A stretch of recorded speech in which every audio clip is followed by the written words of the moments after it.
నమస్తే, welcome to N9 TV Telugu news. ముందుగా headlines.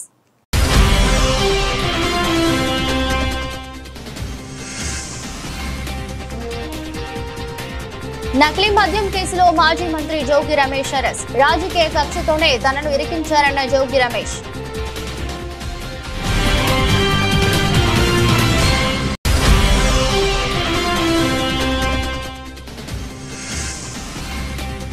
December 12న ప్రపంచ వ్యాప్తంగా విడుదల కానున్న Ghantasala the great biopic. Ghantasala పాటల కన్నా ఆయన వ్యక్తిత్వం మరింత గొప్పదన్న చిత్ర డైరెక్టర్.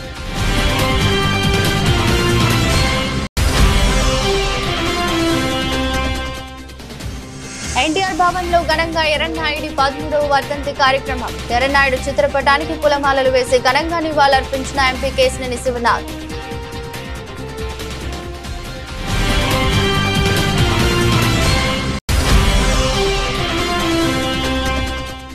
విజిలెన్స్ అవేర్నెస్ వీక్ 2025లో భాగంగా ఇందిరాగాంధీ మున్సిపల్ స్టేడియంలో సైకిల్ ర్యాలీ.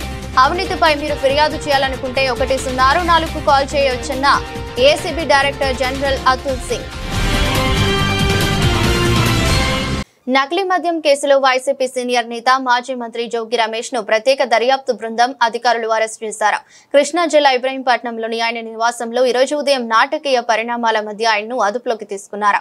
ఈ అరెస్టు ఏపీ రాజకీయ వర్గాల్లో తీవ్ర కలకలం రేపింది. నకిలీ మద్యం కేసు వ్యవహారంలో ఈ రోజు ఉదయం భారీ పోలీసులు బలగాలతో సిట్ అధికారులు జోగి రమేష్ ఇంటికి చేరుకున్నారు. తొలుత ఆయన అనుచరుడైన రామును విచారణ నిమిత్తం అదుపులోకి తీసుకున్నారు. అనంతరం హైడ్రామా నడుమ జోగి రమేష్ ను అరెస్ట్ చేశారు. ఈ విషయం తెలుసుకున్న వైసీపీ కార్యకర్తలు, అభిమానులు పెద్ద సంఖ్యలో ఇంటి వద్దకు చేరుకున్నారు. వారికి అభివాదం చేస్తూనే జోగి రమేష్ పోలీసు వాహనంలోకి ఎక్కారు. ఈ కేసులో ప్రధాన నిందితుడిగా ఉన్న అద్దేపల్లి జనార్దన్ రావు ఇచ్చిన వాంగ్మూలం ఆధారంగానే జోగి రమేష్ ను అరెస్ట్ చేసినట్లు తెలుస్తోంది. జోగి రమేష్ ప్రోత్బలంతోనే తాను నకిలీ మద్యం తయారు చేసినట్లు జనార్దన్ రావు విచారణలో వెల్లడించినట్టు సమాచారం. ఈ వాంగ్మూలాన్ని కీలక ఆధారంగా తీసుకుని సిట్ అధికారులు తదుపరి చర్యలు చేపట్టారు.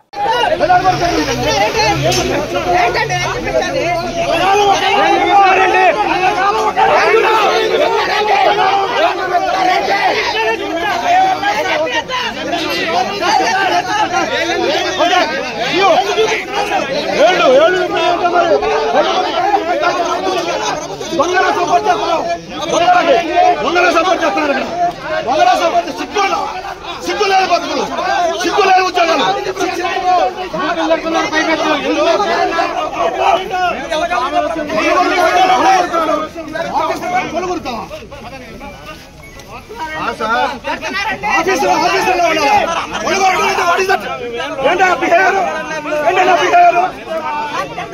బంగాళ సపోర్ట్ చేస్తూ బంగాళ కాపాడడం కోసం పలుకొడుతారు.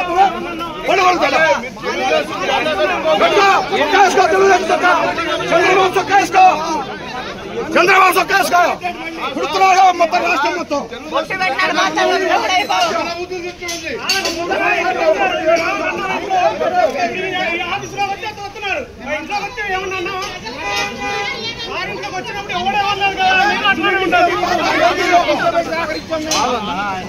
గారు చక్కగా బొట్టు పెట్టాడు.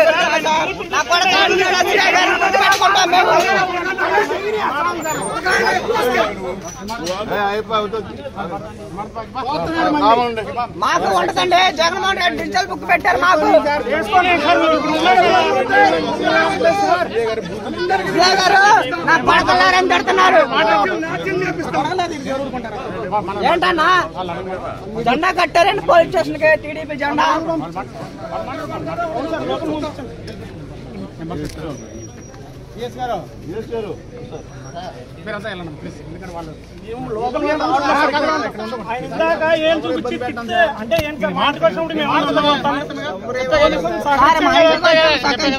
మిమ్మల్ని అందరూ కూర్చోబెట్టాం.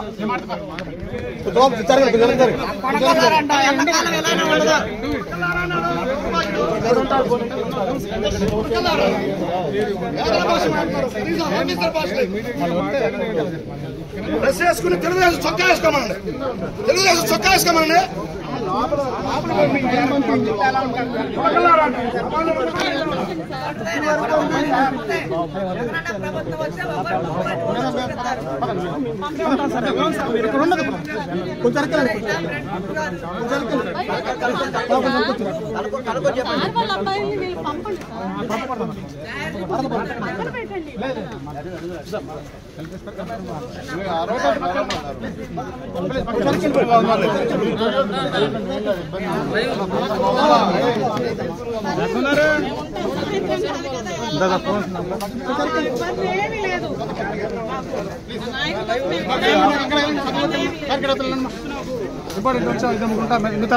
ప్లీజ్ ప్రెస్ కూడా వెళ్ళిపోండి ప్లీజ్.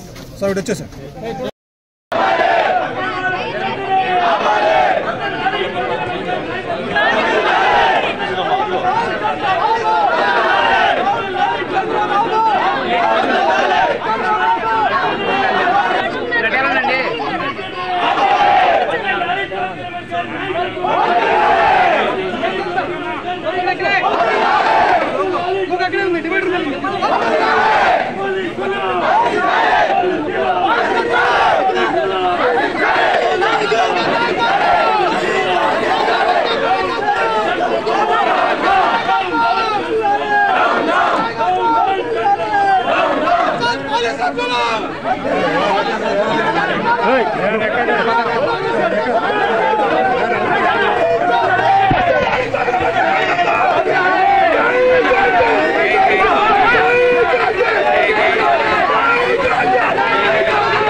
అక్రమంగా చంద్రబాబు నాయుడు మా మీద కేసు కట్టారు.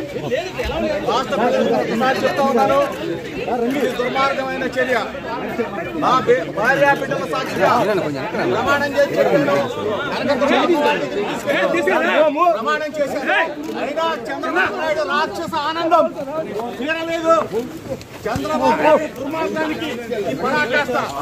పక్కన కాశీముఖలో తప్పులు చేయడం సమర్థించుకోవడం వైసీపీ డిఎన్ఏలో ఉందని మాజీ ఎమ్మెల్సీ బుద్ధ వెంకన్న వ్యాఖ్యానించారు. నకిలీ మద్యం కేసులో జోగి రమేష్ జైలుకు వెళ్లడం ఖాయమని ఎప్పుడో తెలియదన్నారు.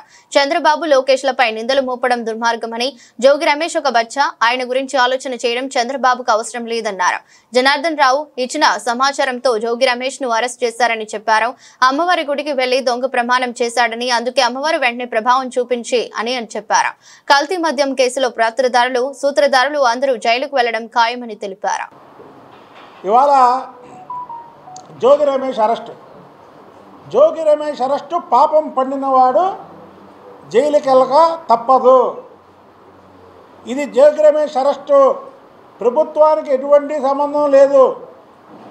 ఇది చంద్రబాబు నాయుడు గారు, లోకేష్ బాబు గారు కక్షని ఒక వారం రోజులుగా జోగి రమేష్ అతని స్థాయి పెంచుకోవడానికి చంద్రబాబు గారు, లోకేష్ గారి పేర్లు వాడుతున్నాడు. జోగి రమేష్ అనే వ్యక్తి ఒక బచ్చా. నీలాంటి వాళ్ళ కోసం ఆలోచించే టైము, తీరిక వాళ్ళకి లేదు. ఈ రాష్ట్రాన్ని అభివృద్ధి పదంలో ఎలా నడిపించాలని అహర్నిశలు కష్టపడుతున్న వాళ్ళు చంద్రబాబు గారు, లోకేష్ బాబు గారు. నువ్వు కల్తీ మద్యం కేసులో ఎవరైతే నీ వాటాదారుడు ఉన్నాడో జనార్దన్ రావు ఇచ్చినటువంటి స్టేట్మెంట్ ఆధారంగా సిట్టోళ్ళు ఇచ్చేశారు. ఒక కేసులో ఒక దొంగ దొరికిన తర్వాత ఆ దొంగ ఇంట్రాగేషన్లో ఆ దొంగతనం ఎవరు చేయించారు, ఆ దొంగతనం వెనకతలు ఎవరున్నారు, ఆ దొంగ ఎక్కడ అమ్మాడు, ఇవన్నీ కూడా ఇంట్రాగేషన్లో బయటపడతాయి. ఆ దొంగతనంతో సంబంధం ఉన్న ప్రతి ఒక్కరిని కూడా పోలీసులు తీసుకెళ్తారు. ఇది చిన్న పిల్లవాడిని అడిగినా చెప్తారు. ఈ దొంగతనంలో, ఈ కల్తీ మద్యం కేసులో జోగి రమేష్ పాత్ర ఉందని జనార్దన్ రావు చెబితేనే సిట్ కానీ పోలీస్ శాఖ కానీ దీని మీద దృష్టి పెట్టింది. అంతకుముందు జోగి రమేష్ మీద ఏమైనా దృష్టి పెట్టిందా ప్రభుత్వం? ఈ కేసులో నీకు దొంగ దొరికాడు, ఈ దొంగతనం మాతో చేపించింది జోగి రమేష్ అని చెప్పాడు. ఇప్పుడు జోగి రమేష్ని తీసుకెళ్లారు. జోగి రమేష్ వెళ్తే చెప్తే ఏం చెప్తాడు? రేపో మాపో ఇంకొక దొంగ ఉన్నాడు జగన్మోహన్ రెడ్డి, ఆయన చేపించాడు అంటాడు. ఇది జరిగేది ఇదంతా ఇంట్రాగేషన్లో ఒక ప్రక్రియ. ఆ ప్రక్రియలో జనార్దన్ రావు జోగి రమేష్ పేరు చెప్పాడు, జోగి రమేష్ ఇంకా వాళ్ళ బాస్ పేరు కూడా చెప్తాడు. అంతేగాని ఈ చంద్రబాబు గారు, లోకేష్ బాబు గారు నా మీద కక్ష సాధించడానికి చేస్తున్నారు. ఏంటి నీ మీద కక్ష సాధించడం చెప్పు? నువ్వే పాటోడివి? చంద్రబాబు గారు, లోకేష్ బాబు గారు నీ గురించి ఆలోచించే ఆ తీరికాలకు ఉందా? ఈ రాష్ట్ర అభివృద్ధి మీద వాళ్ళు దృష్టి పెడితే ప్రతిదానికి చంద్రబాబు గారు అంటే ఏంటి? నిన్నగాక మనం 3 రోజుల క్రితం అమ్మవారి గుడికి వెళ్ళాడు. అమ్మవారి గుడికి వెళ్ళి దొంగ ప్రమాణం చేశాడు. ఎమ్మన్నా అమ్మవారు చూపించింది. జోగి రమేష్, నువ్వు ఎప్పుడైతే అమ్మవారి గుడి దగ్గరికి వెళ్ళి దొంగ ప్రమాణం చేసావో అందుకే ఎవరినన్నా ఏమంటారు? దేవుడి దగ్గరికి వచ్చి ప్రమాణం చేయంటారు. నువ్వు దేవుడి దగ్గరికి వచ్చి ఏం చేసావు? దొంగ ప్రమాణం చేసావు. దొంగ ప్రమాణం చేయగానే వెంటనే అమ్మవారు చూపించింది నీకు. ఘంటసాల వెంకటేశ్వరరావు పాటల కన్నా ఆయన వ్యక్తిత్వం మరింత గొప్పదని ఘంటసాల ద గ్రేట్ బయోపిక్ చిత్ర డైరెక్టర్ రామారావు అన్నారు. ప్రపంచ చరిత్రలో పూర్తి నిడివిగల గాయకుడి బయోపిక్ ను ఇంతవరకు ఎవరూ తేలేదని, ఆ అదృష్టం తనకు మాత్రమే దక్కిందని చెప్పారు. Ghantasala the great movie December 12వ తేదీన ప్రపంచ వ్యాప్తంగా రిలీజ్ అవుతుందని ప్రేక్షకులందరూ ఆదరించాలని కోరారు. ప్రసిద్ధ గాయకులు ఘంటసాల వెంకటేశ్వరరావు జీవిత చరిత్ర ఆధారంగా రూపొందిన Ghantasala the great biopic December 12న ప్రపంచ వ్యాప్తంగా విడుదల కానుందని చిత్ర నిర్మాత డైరెక్టర్ రామారావు తెలిపారు.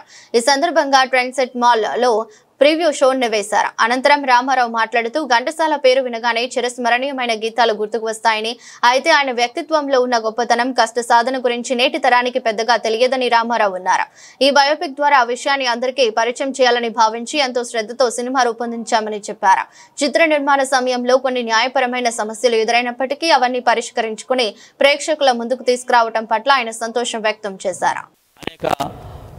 కళా సాంస్కృతిక సంక్ష ఈ తరపున శ్రీ సిహెచ్ రామారావు గారికి మేము స్వాగతం చెప్తూ, ఈ Ghantasala the great biopic cinema ఆయన అద్భుతంగా నిర్మించినటువంటి సందర్భంగా మన విజయవాడలో ఈ ట్రెండ్ సెట్లో ఈ యొక్క సినిమాను ప్రదర్శిస్తున్న సందర్భంగా వారిని ఆహ్వానిస్తూ, ఆంధ్రుల అమరగాయకులే కాకుండా అంతర్జాతీయ స్థాయిలో, ప్రపంచ స్థాయిలో ఘంటసాల గారి యొక్క తెలుగువారి కీర్తి ప్రత్యేకను ఎగరవేసినటువంటి మహనీయుని యొక్క జీవిత చరిత్రను అద్భుతంగా తీశారు శ్రీ సిహెచ్ రామారావు గారు. వారు మాట్లాడతారు. వారికి స్వాగతం చెప్తున్నాం, వారిని అభినందిస్తున్నాం. అందరికీ నమస్కారం. ముఖ్యంగా పాత్రికేయులందరికీ నా అభినందనలు. నా పేరు CH Ramarao. Ghantasala the great అనే బయోపిక్కి నిర్మాత, దర్శకుణ్ణి. ఘంటసాల అంటే ముందు మనకు గుర్తొచ్చేది పాట. ఆ పాట ఎంత గొప్పదో అందరికీ తెలుసు, కానీ ఆయన వ్యక్తిత్వం అంతకంటే గొప్పదనే విషయం చాలా కొద్ది మందికే తెలుసు. అది అందరికీ తెలియని ఉద్దేశంతో పాట నెమ్మదిగా అంతరిస్తున్న ఈ దశలో అది శాశ్వతం చేయాలని, ఆ కాలంలో ఒక అమర గాయకుడు నివసించేవాడు, పాడేవాడనే విషయాన్ని వచ్చే 100 సంవత్సరాలకు కూడా తెలియజే ఉద్దేశంతో ఈ చిత్ర నిర్మాణం జరిగింది.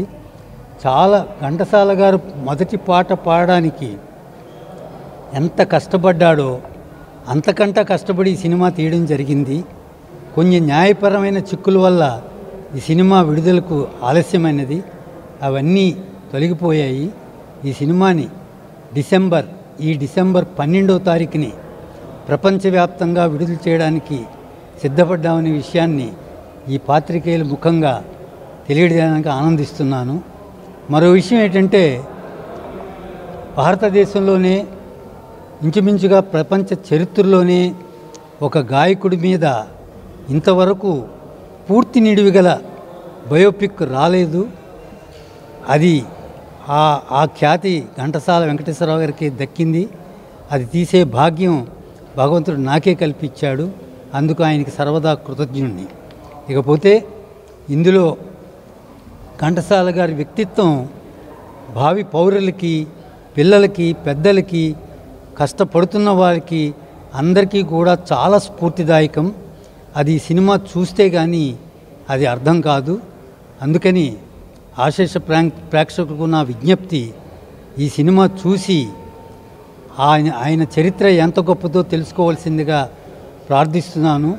ఇందులో సీనియర్ నటుడు సుమన్ గారు, ఘంటసాల పాత్ర కృష్ణ చైతన్యని ప్రముఖ గాయకుడు పోషించడం జరిగింది. ఆయన భార్య మృదుల మీ అందరికీ తెలుసు, ఆమె ప్రముఖ యాంకర్, ఘంటసాలగా భార్యగా వేయడం. తర్వాత సుబ్బరాయ శర్మ గారు, జేకే భారవి, గుండు సుదర్శను, అనంతు, సాయి కిరణ్ మొదలగు ప్యాడింగ్ ఆర్టిస్టులతో సినిమా అద్భుతంగా వచ్చింది. చూస్తే మీకే అర్థమవుతుంది. మీ ఈ టెంట్ సెట్ మాల్లో సినిమా వచ్చిన వాళ్ళందరికీ, పాత్రికేయులందరికీ నా అభినందన తెలుపుకుంటూ సెలవు తీసుకుంటున్నాను. బడుగు బలహీన వర్గాల అభ్యున్నతి కోసం కృషి చేసిన తెలుగు తేజం ఎర్రన్నాయుడు అందరి వాడంటూ దివంగత టీడీపీ నేత, కేంద్ర మాజీ మంత్రి కింజరపు ఎర్రన్నాయుడు సేవలను ఎంపీ కేశినేని శివనాథ్ గుర్తు చేసుకున్నారు. గురునానక్ కాలనీలోకి విజయవాడ పార్లమెంట్ కార్యాలయం ఎన్టీఆర్ భవన్ లో ఎర్రన్నాయుడు 13వ వర్ధంతి కార్యక్రమం జరిగింది. ఎంపీ కేశినేని శివనాథ్, మాజీ ఎమ్మెల్సీ, టీడీపీ రాష్ట్ర ప్రధాన కార్యదర్శి బుద్దా వెంకన్నతో కలిసి ఎర్రన్నాయుడు చిత్రపటానికి పూలమాలలు వేసి ఘనంగా నివాళులర్పించారు. ఈ సందర్భంగా మాట్లాడుతూ రాజకీయాల్లోకి వచ్చిన అతి తక్కువ కాలంలోనే జాతీయ స్థాయి నాయకుడిగా ఎదిగిన కొద్ది మందిలో ఎర్రన్నాయుడు ఒకరన్నారు.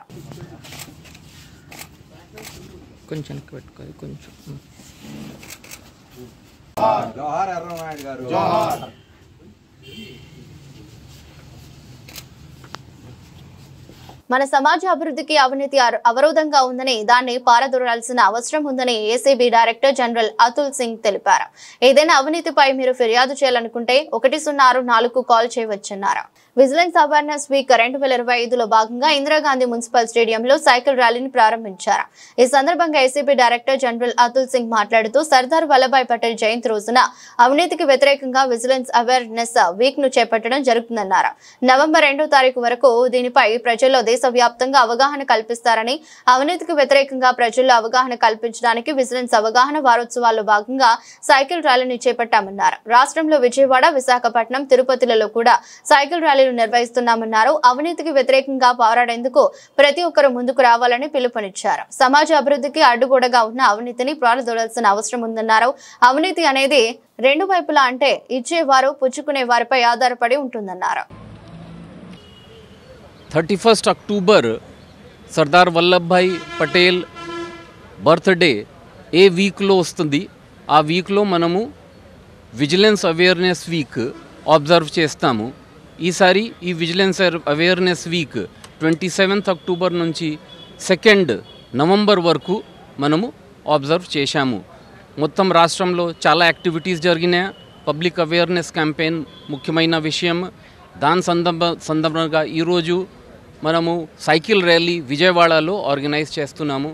చాలామంది వచ్చారు పార్టిసిపేట్ చేయడానికి.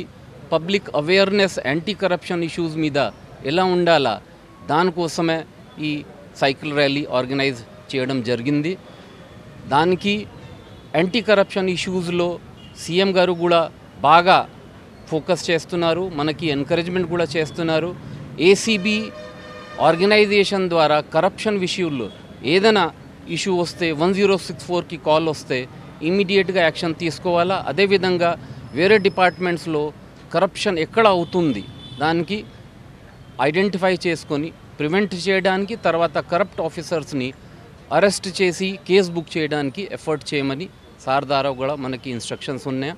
అదే దాంట్లో we are following it up and activities మనం కంటిన్యూ చేసుకుంటాం. Thank you. మతాన్ని రాజకీయాల కోసం వాడుకోవటంలో చంద్రబాబు నిష్ణాతుడని మాజీ ఎమ్మెల్యే టీజేఆర్ సుధాకర్ బాబు ఆరోపించారు. ఆలయాల్లో దుర్ఘటనలు జరుగుతుంటే పవన్ కళ్యాణ్ ఏం చేస్తున్నారని ప్రశ్నించారు. కాశీబుగ్గ ప్రమాదం, తుఫాను వైఫల్యాలను కప్పిపుచ్చటానికే మాజీ మంత్రి జోగి రమేష్ అరెస్ట్ అని తెలిపారు. టీడీపీ నేతల ఆధ్వర్యంలోనే నకిలీ మద్యం తయారని చెప్పుకొచ్చారు. కాశీబుగ్గ ప్రమాద మృతులకు ₹1 చొప్పున పరిహారం అందించాలని డిమాండ్ చేశారు. వేల మంది భక్తులు ఆలయానికి వస్తుంటే పోలీసులు, ఇంటెలిజెన్స్ వ్యవస్థ ఏం చేస్తుందని ప్రశ్నించారు. మైలవరం వైఎస్ఆర్ కాంగ్రెస్ పార్టీ ఇన్ఛార్జి గారు, సీనియర్ పొలిటీషియన్, స్వయం కృషితో ఎదిగిన జోగి రమేష్ గారిని అక్రమంగా తెలుగుదేశం పార్టీ ప్రభుత్వం చంద్రబాబు నాయుడు నాయకత్వంలో అక్రమంగా అరెస్ట్ చేశారు.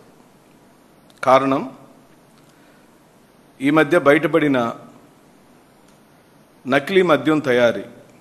రాష్ట్రంలో అనేక ప్రాంతాలలో తెలుగుదేశం పార్టీ ప్రభుత్వ హయాంలో నకిలీ మద్యం తయారవుతుంది అనేది బయటపడిపోయింది. దానికి కారకులు ఎవరు అనే అంశం మీద బదులు చెప్పాల్సిన ప్రభుత్వం దానిలో నుంచి తప్పించుకునేదానికి ఈ నింద ఎవరి మీద వేయాలని వెతికి ఇబ్రహీంపట్నంలో నకిలీ మద్యం డంప్ని బయటపెట్టిన జోగి రమేష్ గారిని దీనిలో దోషిగా చూపించే కార్యక్రమం జరుగుతుంది. ఇది పూర్తిగా కక్ష సాధింపు రాజకీయాలకు పరాకాష్ట. నకిలీ మద్యం షాపుల్లోకి వచ్చింది అని అక్టోబర్ 3వ తారీఖు రోజు నుండి సరిగ్గా నెల రోజుల నుండి వైఎస్ఆర్ కాంగ్రెస్ పార్టీ నాయకులైన మేము జోగి రమేష్తో సహా ఆ నకిలీ మద్యం తయారీ కేంద్రం ఓనర్ ఎవరు అని అడిగాం. ఈ రోజు వరకు బదులు చెప్పలేకపోయింది ప్రభుత్వం. ఒక్క తంబళ్లపల్లి కేంద్రంగానే తయారవుతుందా? ఒక తంబళ్లపల్లేనా? కాదు, అమలాపురంలో తయారవుతుంది, అనకాపల్లిలో తయారవుతుంది, ఏలూరులో తయారవుతుంది. అనకాపల్లి అయితే స్వయంగా రాము అనే అతను ఈ రాష్ట్ర స్పీకర్ గారికి అత్యంత సన్నిహితుడు. ఇవన్నీ కూడా బయటపడినటువంటి నకిలీ మద్యం తయారీ కేంద్రాలు. ఈ రాష్ట్రంలోని ప్రజలు, ఆ రోజు మద్యాన్ని సేవించే పేదవాళ్ళు, అది నకిలీదో మంచిదో కాక తెలియకుండా ప్రతి 3 బాటిళ్లలో 1 బాటిల్ నకిలీ వచ్చేసింది ఆల్రెడీ మార్కెట్లోకి. జగన్ గారి హయాంలో కేవలం మద్యం దుకాణాలు ప్రభుత్వం నడిపితే ఎక్కడ కూడా బెల్ట్ షాపులకు ఆస్కారం లేకుండా తన అధికారంలోకి వచ్చిన మొదటి 6 నెలల్లోని బెల్ట్ షాపులని ఉక్కుపాదంతో అణిచివేస్తే ఈ రోజున బెల్ట్ షాపులన్నిటినీ పోటీలు పడి, అసెంబ్లీలలో అయితే ఘోరంగా ఎమ్మెల్యేలు పోటీలు పడి పంచుకొని కుటీర పరిశ్రమలలాగా నకిలీ మద్యం కేంద్రాలను తయారు చేసి అసలేంటో నకిలీ ఏంటో తెలియనంతగా రాష్ట్రంలోకి నకిలీ మద్యాన్ని తీసుకొచ్చి ప్రజల యొక్క మరణాలకు కారణమవుతున్న ఈ దుర్మార్గ ప్రభుత్వం ఇప్పుడు ఒక బీసీ నాయకుడిని అన్యాయంగా ఇరికిచ్చే కార్యక్రమమే ఈరోజు. మేము డైవర్షన్ బాబు, చిన్నబాబు పెద్దబాబు పెంచుకుంటున్న బాబు అని మేము ఎందుకు అంటున్నామంటే వీళ్ళకి అసలు సిగ్గు అనేది ఉందా? దేవాలయాల్లో కేవలం 2025 సంవత్సరంలోనే 3 ప్రమాదాలు జరిగితే, స్వయాన తిరుమల తిరుపతి దేవస్థానంలో చనిపోతే, ఈ రోజున సింహాచలంలో శ్రీకాకుళం జిల్లా కాశీబొగ్గులోని వెంకటేశ్వర స్వామి దేవాలయంలో 9 మంది అన్యాయంగా చనిపోతే, అమాయకంగా చనిపోతే దాని నుంచి కప్పిపుచ్చుకునేదానికి సడన్గా ట్విస్ట్ ఇచ్చారు. నెల రోజుల తర్వాత జోగి రమేష్ గారిని అరెస్ట్ చేశారట. ఈ నెల రోజులు ఏం చేశారని అడుగుతుంది వైఎస్ఆర్ కాంగ్రెస్ పార్టీ. నేటి సమాజంలో ఆడపిల్లలు మార్షల్ ఆర్ట్స్ తప్పనిసరిగా నేర్చుకోవాలని కోయకు కరాటే అకాడమీ నిర్వాహకులు రమేష్ తెలిపారు. జిల్లా స్థాయి జరిగిన పోటీలకు స్కూల్ విద్యార్థులు పెద్ద ఎత్తున తరలివచ్చి కరాటే పోటీలలో వారి ప్రాముఖ్యతను చాటుకున్నారు. ఉత్తమ ప్రాముఖ్యతను కనపరిచిన క్రీడాకారులకు బహుమతులను అందించడం జరిగిందని చెప్పారు. కోయకు కరాటే స్పోర్ట్స్ అకాడమీ ఆధ్వర్యంలో సింగినగర్ కరాటే అకాడమీలో నిర్వహించిన జిల్లా స్థాయి open to all style martial arts karate kung fu championship tournament ముగిసింది. జిల్లా స్థాయి martial arts karate and kung fu championship tournament ను ప్రముఖ విద్యా సంస్థల అధిపతులు ప్రారంభించారు. ఈ సందర్భంగా మాట్లాడుతూ పాఠశాల స్థాయి నుండి విద్యార్థులకు కరాటే శిక్షణ ఇవ్వడం గర్వకారణమన్నారు. రాష్ట్రంలోని వివిధ జిల్లాల నుంచి క్రీడాకారులు దాదాపు వందలాది మంది పాల్గొన్నారు. ప్రస్తుత సమాజంలో మహిళలకు కరాటే ఎంతో అవసరమని పేర్కొన్నారు. ఈరోజు క్యోయోకి కరాటే అకాడమీ ఆధ్వర్యంలో ఇంటర్ డిస్టిక్ జిల్లా స్థాయి పోటీలు కరాటే పోటీ నిర్వహించడం జరిగింది. ఈ పోటీలకి విచ్చేసిన ముఖ్య అతిథులైన ఆదిత్య కాలేజీ మేడం గారు, అదేవిధంగా శ్రీ విద్యా కాలేజీ ప్రిన్సిపల్ గారు, అదేవిధంగా మానస ఇంగ్లీష్ మీడియం జయప్రకాష్ గారు విచ్చేయడం జరిగింది. అదేవిధంగా దీనికి ముఖ్య అతిథికి విచ్చేసి నాకు సహకరించిన మురళీ గారు, అదేవిధంగా ఎస్ దుర్గారావు గారు, కన్నా గారు, బద్రీనాథ్ కూడా నా మనస్ఫూర్తి ధన్యవాదాలు తెలియజేసుకుంటున్నాను. అదేవిధంగా ఈ యొక్క కార్యక్రమానికి విచ్చి పార్టిసిపేట్ చేసి ప్రతి ఒక్క స్టూడెంట్స్కి నా బ్లెస్సింగ్స్ అందజేస్తున్నాను. అదేవిధంగా ఈ యొక్క కార్యక్రమంలో పార్టిసిపేట్ చేయడం కాకుండా మెడల్ సాధించిన విద్యార్థులకు కూడా నేను నా బ్లెస్సింగ్ అందజేస్తున్నాను. ఎంతో కష్టపడి బాగా చేయగలిగిన విద్యార్థులు కూడా బాగా చేయలేక డీలా పడతాయి. అవన్నీ మీరు అవన్నీ మనసులో అది ఎలా అంటే స్టేజ్ ఫియర్ వల్ల కొంతమంది చేయలేకపోయారు. వారికి కూడా నా ఆశీస్సులు రాను ఇంకా వారు స్టేట్లో అలా విధంగా నేషనల్లో పోటీ చేస్తారని కోరుకుంటున్నాను. అదేవిధంగా ఈ యొక్క కార్యక్రమానికి విచ్చేసి విజయవంతం చేసిన తల్లిదండ్రులకు కూడా హృదయపూర్వక ధన్యవాదాలు తెలియజేసుకుంటున్నాను. అదేవిధంగా వారి యొక్క ఉన్నతిగా పాటుపడి ఇంత మార్నింగ్ నుంచి అక్కడ కూర్చున్న విద్యార్థి తల్లిదండ్రులు కూడా మరొక మారు ధన్యవాదాలు తెలియజేసుకుంటున్నాను. అదేవిధంగా ఈ యొక్క కార్యక్రమం ఇచ్చేసిన వాళ్ళు తమ అమూల్య సమయాన్ని అందిస్తారు. వేదికను అలంకరించిన పెద్దలందరికీను, ఈ కార్యక్రమాన్ని నిర్వహించిన రమేష్ గారికి, ఇంటర్ డిస్ట్రిక్ట్ లెవెల్లో ఈ కరాటీ పోటీలు నిర్వహిస్తున్నందుకు అభినందనలు తెలియజేస్తున్నాను. తల్లిదండ్రులకి వాళ్ళని ఎంకరేజ్ చేసి చిన్న వయసు నుంచే బాగా కరాటీ నేర్పిస్తున్నందుకు, అంటే వాళ్ళని ఎంకరేజ్ చేసి ఇప్పుడున్న సిచ్యువేషన్స్లో ప్రతి ఒక్క మనిషికి సెల్ఫ్ డిఫెన్స్ అనేది చాలా అవసరం. అది లేడీస్కైనా అవనండి, బాయ్స్కైనా అవనండి. లేడీస్కి మరీ ముఖ్యంగా అవసరం అని ఒక లేడీగా నేను చెప్పగలుగుతున్నాను. సో ఈ అవకాశం ఇచ్చిన రమేష్ గారికి, ఇక్కడ నిర్వహిస్తున్న అందరికీ ధన్యవాదాలు తెలుపుకుంటూ, పిల్లలకి ఆశీస్సులు చెప్తూ, ఆదిత్య డిగ్రీ కాలేజ్ ప్రిన్సిపల్గా నన్ను ఇక్కడికి ఆహ్వానించినందుకు కృతజ్ఞతలు తెలుపుకుంటూ, మా చైర్మన్ సార్ గారికి, మా అకాడమిక్ మేడం గారికి, మా సెక్రటరీ గారికి, సుగుణ మేడం గారికి అందరికీ ధన్యవాదాలు తెలుపుకుంటూ సెలవు తీసుకుంటున్నాను. నమస్తే. జిల్లా స్థాయి పోటీలకి విచ్చేసినటువంటి అందరికీ నమస్కారములు. ప్రత్యేకంగా ఈ కార్యక్రమానికి విచ్చేసినటువంటి విద్యార్థుల యొక్క తల్లిదండ్రులకు చాలా హృదయపూర్వక ధన్యవాదాలు. ఎందుకంటే విద్యార్థుల యొక్క తల్లిదండ్రుల ప్రోత్సాహంతోనే ఈ విద్యార్థులు ఈ కార్యక్రమానికి విచ్చేసి ఉన్నారు. వాళ్ళ సమయాన్ని కేటాయించి విద్యార్థులకు నేర్పించబట్టే వాళ్ళు ఈ విద్యలో రాణించగలుగుతున్నారు. రెండో ప్రపంచ యుద్ధంలో జపాన్లో ప్రారంభమైనటువంటి ఈ కళ అంచెలంచెలుగా ప్రపంచమంతా కూడా వ్యాప్తి చెందింది. ఈ కళ మానసికంగా దృఢంగా ఉండటానికి, మెంటల్ ఎబిలిటీకి, హార్మోనల్ ఇంబ్యాలెన్స్కి ఈ కళ చాలా ఉపయుక్తంగా ఉంటుంది. రెండవది ఆత్మస్థైర్యాన్ని పెంపొందించడంలో ఎలాంటి సందేహం లేదు. కాబట్టి ఈ విద్యార్థుల తల్లిదండ్రులు వాళ్ళ పిల్లల్ని ఇందులో నుంచి మాన్పించకుండా పూర్తిగా అన్ని బయటలు సాధించే వరకు కొనసాగిస్తారని ఆశిస్తూ ముగిస్తున్నాను. వార్తలు ముగించే ముందు మరోసారి హెడ్లైన్స్.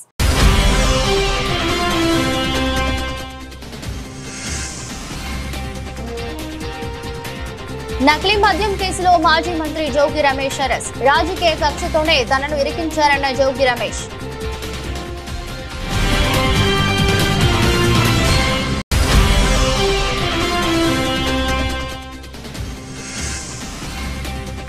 డిసెంబర్ 12న ప్రపంచవ్యాప్తంగా విడుదల కానున్న Ghantasala the great biopic. Ghantasala పాటల కన్నా ఆయన వ్యక్తిత్వం మరింత గొప్పదన్న చిత్ర డైరెక్టర్.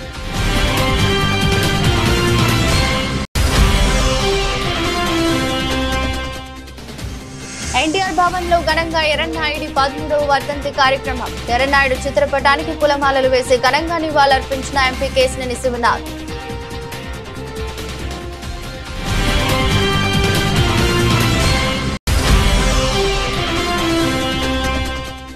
విజిలెన్స్ అవేర్నెస్ వీక్ 2025లో భాగంగా ఇందిరాగాంధీ మున్సిపల్ స్టేడియంలో సైకిల్ ర్యాలీ. అవినీతిపై మీరు ఫిర్యాదు చేయాలనుకుంటే 104కు కాల్ చేయవచ్చన్న ACB director general Atul Singh. ఈ దృష్టి బులెటిన్ మరో బులెటిన్లో మళ్ళీ కలుద్దాం. అంతవరకు సెలవు. నమస్కారం.